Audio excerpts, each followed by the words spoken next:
हा व्हिडिओ प्रत्येकाने शेवटपर्यंत पाहिला पाहिजे, कारण हा व्हिडिओ कोणाचा तरी जीव वाचवू शकतो. फक्त काही मिनिटाची नशा आणि एका कुटुंबाचं संपूर्ण आयुष्य उद्ध्वस्त झालं. एक आई, एक मुलगी आणि हॉस्पिटलमध्ये वाट पाहणारा आजारी पती. पण त्यांना कल्पना नव्हती की रस्त्यात मृत्यू त्यांची वाट पाहत उभा आहे. होळीचा दिवस होता. आई आणि मुलगी दोघे आजारी पतीला जेवणाचा डब्बा घेऊन हॉस्पिटलमध्ये निघाले होते. पण समोरून आलेला एक तरुण दारूच्या नशेत चारचाकी बेधुंद अवस्थेत चालवत होता आणि एका क्षणात त्याने त्यांच्या स्कूटरला जोरात धडक दिली. तुम्ही दारू तुमच्या पैशाची पिता, कितीही प्या, पण स्टेअरिंगला हात लावू नका, कारण पैसा तुमचा असला तरी जीव दुसऱ्याचा असतो. तुमची एक चूक आणि कोणाचं तरी एक घर कायमचं उद्ध्वस्त होतं. आज तुम्ही सुरक्षित घरी पोहोचाल तरच कोणाचं तरी घर उद्या पूर्ण राहील.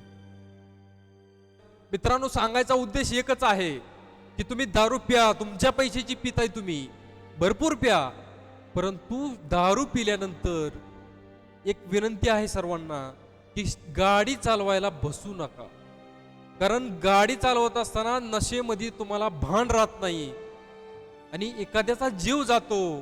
तुमची नशा काही तासात उतरते, पण त्या कुटुंबाचं आयुष्यभर दुःख उतरत नाही, एवढं लक्षात ठेवा. तिथे कुणाचा बाप असू शकतो, कुणाची आई असू शकते, कुणाची बहीण असू शकते, मुलं लहान लहान वाट पाहत असतील. जर तुमच्या चुकीमुळे एखाद्या व्यक्तीचा जीव गेला तर त्या कुटुंबाची काय अवस्था होत असेल याचा थोडासा विचार करा. कारण पैसे तुमचे आहेत, दारू तुमची आहे, सगळी मजा आजा तुमची आहे, करा, त्याबद्दल काहीही नाही. परंतु दारू पिल्यानंतर गाडी चालवू नका, स्टीअरिंग हातात घेऊ नका, ही सर्वांना नम्रतेची विनंती आहे. आणि मित्रांनो, हा व्हिडिओ आवडला असेल तर प्रत्येकाला हा व्हिडिओ शेअर करा, कारण एखाद्याचा हा व्हिडिओ जीव वाचवू शकतो. आणि व्हिडिओ आवडला असेल तर व्हिडिओला लाईक करा, शेअर करा आणि कमेंटमध्ये सांगा जे मी हा व्हिडिओ बनवलेला आहे हा विषय योग्य आहे की अयोग्य आहे. आणि या चॅनलवरती जर नवीन असाल तर चॅनलला सबस्क्राईब करायला विसरू नका. धन्यवाद.